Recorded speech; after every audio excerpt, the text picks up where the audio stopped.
Hola, hola, hola, ¿qué tal? ¿Cómo te va? Bienvenido a un nuevo repaso de la lección de Escuela Sabática de Jóvenes. Maranata Class, una vez más desde acá. Así es, hemos vuelto. Estamos donde todo comenzó, diría la película por ahí. Y una alegría poder estar nuevamente junto a vos en una semana, unos días extraños. En todo el país ha estado raro el clima, lluvia, relámpagos, truenos. Como que el invierno no se quiere ir, no nos quiere dejar, la primavera ahí, pero... Sí, y entre uno que pelea por no irse y el otro por llegarse a unas tormentas bastante interesantes que hemos tenido en estos días en diferentes partes del país, ¿no? Lo bueno que acá en Cuyo nos hace bien, así que que siga viniendo, no hay problema, porque es una alegría ver la lluvia acá. Totalmente. Una vez al año más o menos, que es lo que llueve acá en estos lugares. Una nueva lección, una nueva lección de este trimestre tan interesante que presenta el libro de Juan y que cada lección va como abriendo y deshojando un capítulo de este libro que, como decíamos en un principio, tal vez es uno de los libros más sencillos para leer, muy lindo, muy teológico, con mucho contenido teológico. Justo eso te iba a decir, ¿no? Es como un libro, creo, favorito por muchos teólogos y también por muchos jóvenes, porque el Evangelio de Juan tiene una forma particular de contar las cosas y es muy personal, ¿no? Es muy personal. Juan, creo que también, ¿no? Aparte de la inspiración que sabemos, muestra esa relación personal que tuvo con Jesús. Así es, y vos mencionabas algo que es muy importante. Vos decías, muchos jóvenes lo tienen como favorito, y teniendo en cuenta que tal vez uno de los más jóvenes de los discípulos, o tal vez el más joven en ese momento, fue quien escribió este libro. Se cree que Juan Marcos era un poco más joven después cuando escribe, pero de los discípulos, el que cuenta su experiencia es un joven, ¿no? Por eso es tan importante que nuestros jóvenes puedan estudiar el libro de Juan. El más pichón de los discípulos. El más pichón, ¿no? Sí, así es. Y la lección de esta semana habla de un encuentro. Alguien dijo alguna vez que si la Biblia pudiera tener otro título, otro nombre, ese nombre sería Encuentros. Porque en la Biblia, desde Génesis hasta Apocalipsis, hay encuentros o deseos de Dios de tener encuentros con los seres humanos, con las personas. Ya desde el Edén, el encuentro previo al pecado que tenían, que caminaba Dios con Adán, con Eva, hablando con ellos, hasta el deseo de, aún sabiendo lo que habían hecho, de encontrarlos, ¿no? ¿Dónde estás tú? Esa pregunta para poder encontrarse, y todo lo que Dios ha hecho a través del tiempo de los siglos para tener un encuentro con cada uno, que es básicamente lo que Dios quiere tener con nosotros, ¿no? Creo que lo más lindo de todo esto es que los encuentros que uno tiene con Dios, los encuentros que uno tiene con Jesús, marcan un antes y un después, ¿no? En cada personaje de la Biblia, y creo que es lo mismo para nosotros. Cada vez que vayamos a la Biblia, ese encuentro con Jesús va a hacer una diferencia, ¿no? Es muy importante. Así es, y teniendo esto en cuenta, vamos a la historia de hoy, que está en el capítulo 4 del libro de Juan, que habla acerca de un encuentro. A ver, dice la Biblia que Jesús iba con sus discípulos y que en realidad no tenía que pasar por Samaria, ¿no? O sea, de hecho era el camino más largo, había un camino más corto. Capaz habían comido mucho los discípulos y quería hacer la digestión. Puede ser, o sea, está buena esa, ¿no? Me gusta cómo comienza, ¿no? El capítulo, un versículo que dice que le era necesario pasar por Samaria. Claro, y si uno analiza geográficamente, dice, no era necesario pasar por ahí. Claro, o sea, no era la geografía lo que movía a Jesús, sino justamente esto que venimos hablando de la necesidad de tener un encuentro con alguien que era una persona que era paria de la sociedad. Es decir, ¿no? Es como que... No sabes lo que es paria, googlealo, o nuestro editor por ahí te va a poner o qué el significa. Chat GPT, ya sabes. También. Tal vez no era necesario kilométricamente, pero sí espiritualmente, ¿no? Ahí está. Creo que Jesús, cuando hay alguien que realmente está sufriendo, realmente está mal y realmente necesita un cambio total en su vida, Jesús hace todo lo posible para llegar a esa persona, ¿no? Así es. Está bueno. Bueno, ¿quiénes eran los samaritanos? ¿Qué pasaba? ¿Por qué había esa enemistad? Porque dice que el autor dice que los judíos y los samaritanos no se llevaban bien. Hoy podríamos decir que era una grieta tal vez como por diferentes partidos políticos, diferentes vamos equipos a de hacerlo fútbol. más como vos River, Boca. Claro. Pero fíjate, ¿no? Que vos siendo River, yo de Boca, nos llevamos bien. Ahí, no, sí, disimulamos un poquito, pero ahí era un poco más denso. Sí, ¿no? sí, era más complejo esa relación. Ni siquiera se saludaban, ni siquiera se ayudaban. O sea, era realmente, como decir, una grieta muy complicada. Y una grieta donde los judíos y los samaritanos, cada uno iba por su lado, pero estaban ahí, ¿no? Creyendo en el mismo Dios. Y creo que Jesús es como que rompe esa barrera. Exactamente, Jesús vino para romper barreras, exactamente. Bueno, algunos dicen que el origen de los samaritanos, en realidad ya existían, pero este complejo, este problema, esta enemistad surge a través de la cautividad con los asirios, porque aparentemente los asirios tenían un método muy parecido al de los babilónicos también, cuando leemos Daniel, de reubicar a los cautivos en tierras, a los que habían perdido la guerra, obviamente, en tierras lejanas, con diferente cultura, con diferente religión, básicamente un cambio mental, social, espiritual de las personas que eran reubicados en otro lugar para que cambien su manera de pensar. Claro, era como después de la conquista bélica, ahora venía la conquista mental, ¿no? Exacto. Entonces el grupo de los samaritanos sale, digamos, en una consecuencia de todo esto, sale este grupo que por un lado creía en Dios, creía en Abraham, todo eso, pero por otro lado tenía ciertas costumbres tal vez paganas, ciertas cosas que habían arrastrado tal vez de las familias antiguas en ese tiempo. Entonces era como una ensalada rusa espiritual, se podría decir, ¿no? Sí, que cuando uno mira el cristianismo a través del tiempo y las épocas, es algo que se ha repetido, termina siendo una herramienta aún del mismo enemigo con los cristianos modernos, como para que vayan tomando alguna cosa que parece bonita de lo que no es, claro, y que lo mezclen con la religión, y era un poco lo que había pasado con estos samaritanos. Bueno, la historia dice que Jesús llega con sus discípulos luego de recorrer este camino más largo, y era cercana a la hora del mediodía, muy cerca del mediodía, y Jesús les dice a sus discípulos: vayan a comprar para comer. Jesús tenía hambre, ¿no? Jesús tenía hambre, ¿no? Sí, es interesante, pero del cual está bien que Jesús también lo dice, ¿no? Que su comida y su bebida era el reino de los cielos, ¿no? Era diferente. Los discípulos pensaban que habían sido encomendados una gran misión de poder comprar comida para Jesús. En realidad era la excusa porque Jesús necesitaba tener ese encuentro con una persona que todavía no había entrado en cámara. O sea, es como que ahora apareciera una tercera persona en cámara. No se preocupen, no va a aparecer nadie, pero todavía no estaba en la cámara, pero Jesús ya sabía que iba a venir. Y lo interesante es que cuando aparece esta tercera persona, que es la mujer samaritana, aparece de una forma distinta a como la cultura en ese momento presentaba, ¿no? Las mujeres, cuando iban al pozo, por seguridad propia, iban entre todos, entre el grupo, ¿no? Por otro lado, nadie iba en el fuerte calor del sol del mediodía. Claro, es como... O te vas súper temprano o a la tardecita, como para que llevar el cántaro, imagínate, ¿no?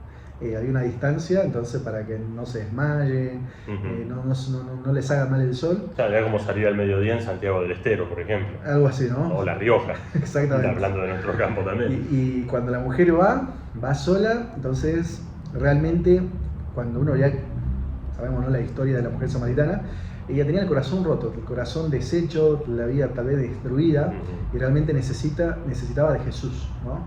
Y entonces ahí Jesús toma, digamos, el primer paso, ¿no? La primera acción. No se hablaban, era: vos andás por el tuyo, yo soy samaritana, yo soy judío, pero Jesús decide romper esa barrera. Y que nos puede pasar, ¿no? Muchos de nosotros, a veces por orgullo, por algún compañero, algún amigo, alguna amiga, a veces tal vez años sin hablarnos por alguna razón, y puede ser que ninguno de los dos se haya equivocado, o el otro lado se equivocó, no existe nada, pero a pesar de eso, Jesús toma el primer paso, le dice, dame de beber, ¿no? Porque tenía un propósito con esto. Claro. Quería realmente, en realidad, satisfacer el tanque vacío de la mujer, de su vida, de su alma, de su corazón.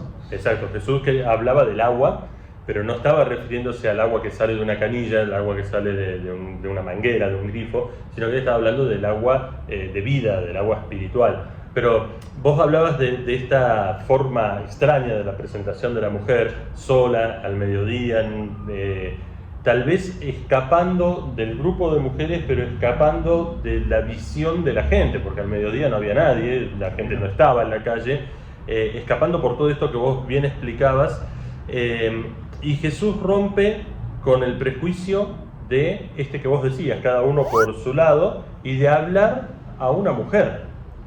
La lección presenta algo interesante, yo nunca lo había pensado de esa manera, que decía que era muy raro de pedir a alguien, o sea, no había problema en que le alcance algo, tomá, te alcanzo esto, ¿no? O sea, no así, te lo alcanzo, no te lo regalo, te lo alcanzo nada más. No había problema con eso. El problema era dar algo personal para, por ejemplo, tomar agua. Era como que si yo tomara tu botella de agua para que vos me la dieras, yo siendo judío o viceversa, era como contaminarse con los gérmenes espirituales de la otra persona. No debe existir el mate allá, ¿no? No creo que en ese momento no existía y no se podía realmente, ¿no? tomar. Pero Jesús rompe con las barreras y Jesús rompe con los prejuicios de la sociedad y de la religiosidad, no de la religión, sino de la religiosidad, que era más allá de lo que podían llegar a creer, y ya el fanatismo con el que se habían formado y que prohibía, en cierta manera, que estas personas pudieran tener una conversación en paz, o que pudieran hablar o compartir algo, ¿no? Siendo hermanos. Totalmente, ¿no? Dentro de esta historia creo que está uno de los versículos más significativos, más importantes, sobre lo que Jesús representa para nosotros, ¿no? Donde dice, si bebieses de esta agua, no vas a tener sed jamás. Y creo que de la misma forma como le habla la mujer samaritana, también nos dice a nosotros. A veces uno, invadidos por las redes, por noticias, por diferentes cosas, a veces de alguna forma nos sentimos no simplemente vacíos, sino a veces nos sentimos llenos, pero no del agua de vida, sino, por así decirlo, de un líquido que no nos hace bien. Exacto. ¿No? Y Jesús es como nos dice, necesitas renovarte, necesitas purificarte, necesitas estar en paz, en tranquilidad, que era que la mujer no tenía esa paz, no tenía esa tranquilidad, vivía tal vez, como decías, inclusive con vergüenza de todo lo que hizo. Pero Jesús realmente quería que ella tenga vida y vida en abundancia, que va a tener vida eterna, vida plena. Y ese es el mismo propósito que hoy, año 2024, quiere seguir teniendo con vos, conmigo, con todos. Exacto. Hay muchos puntos, la verdad que el tiempo se nos ha ido bastante, pero hay muchos puntos interesantes en la historia. Primero, la mujer se da cuenta que Jesús conocía su vida, aún aquellas cosas más secretas que un extranjero no podía conocer. Tal vez ella tenía una popularidad, por decir de alguna manera, dentro del pueblo, todos hablaban mal de ella, y era como que hasta el pueblo mismo había hecho de que ella no se junte por el miedo a que pudiera robarle el marido a alguna de esas mujeres también, ¿no? Porque era como que ese era el concepto o el prejuicio, el preconcepto que tenían de ella. Pero Jesús conocía toda su historia. Después ella se da cuenta de que Jesús venía a ser como un profeta al contestar todas las preguntas acerca de la adoración y los prejuicios de la adoración que había entre los dos diferentes, y Jesús rompe esos prejuicios hablando de que realmente no existe la obligación de un lugar físico para adorar, sino que la adoración es continua, que la adoración es con el entendimiento, que es algo espiritual. Bueno, le responde, por lo menos hay 5 principios de adoración en ese ratito, y se menciona 10 veces la palabra adoración en ese capítulo, porque es muy importante, y era importante que ella también pudiera entender esta adoración como esa relación con Dios, más allá de lo que un pueblo u otro pueblo pudiera decir que este era el templo o que aquel era el templo donde había que adorar a Dios, y que fuera de eso estaba todo mal, ¿no? Y también, tal vez, la última parte es cuando ella se transforma en ese testimonio viviente, ¿no? Claro, esa es la parte, creo, que termina, ¿no? de este encuentro con Jesús, del estar tiempo con Jesús, trae como un resultado básicamente que ningún ser humano lo puede controlar, ¿no? Cuando Jesús se encontraba con alguien que le curaba alguna enfermedad, Jesús le decía, no digas nada, tranquilo, y no podía aguantarse, tenía que contarlo, y creo que pasa lo mismo con la mujer, ¿no? Si bien no le hizo ningún milagro de sanar alguna enfermedad física, pero realmente le curó el alma, ¿no? Le curó el espíritu. Entonces ella se quedó que era alguien diferente, alguien distinto, y no simplemente un profeta, ya un profeta era alguien importante, sino que se dio cuenta que era el Mesías, el quien estaba esperando, que iba a restaurar las cosas y que iba a libertarnos del pecado. Y entonces ella se convierte, creo que en la mayor misionera en ese momento para toda Samaria, ¿no? Y me gusta mucho cómo tenía la historia, porque dice, ¿no? Le invitaron le rogaron para que se quedase más tiempo, ¿no? Y Jesús andaba de una ciudad en otra, pasaba horas predicando y seguía caminando, pero ahí se queda 2 días, ¿no? El privilegio que tuvieron los samaritanos al darse cuenta de lo que realmente era Jesús, ¿no? Por el testimonio de aquella persona que tantos años había sido despreciada y había sido hecha a un lado, ¿no?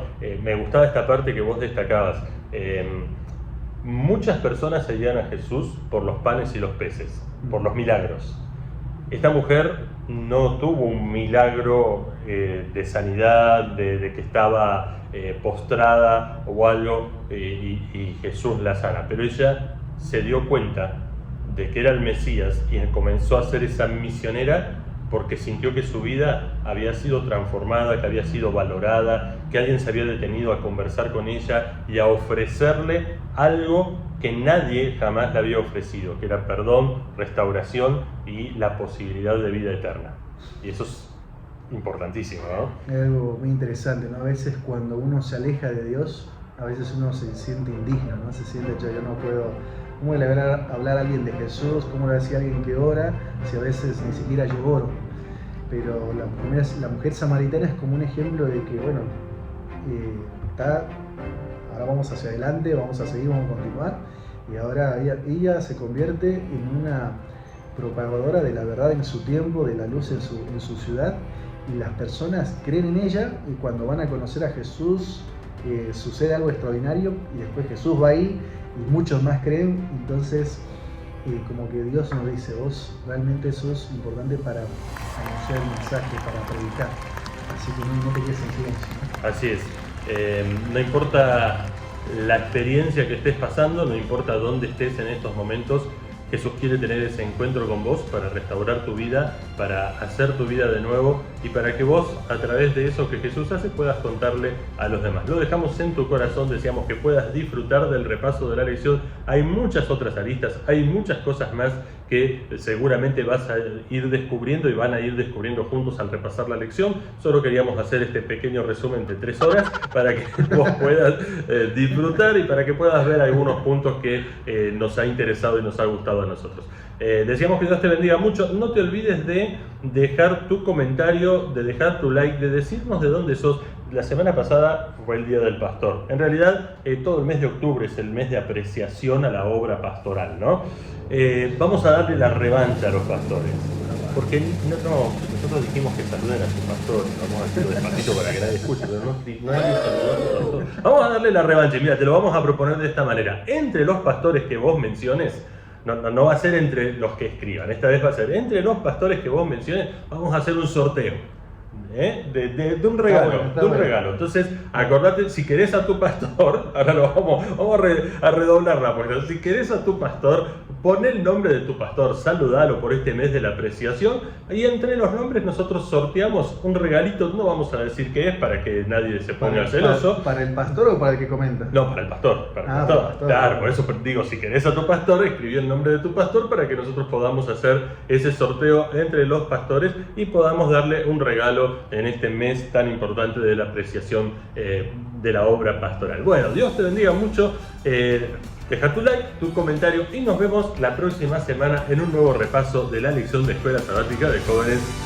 Maranata Clase. Chau, chau.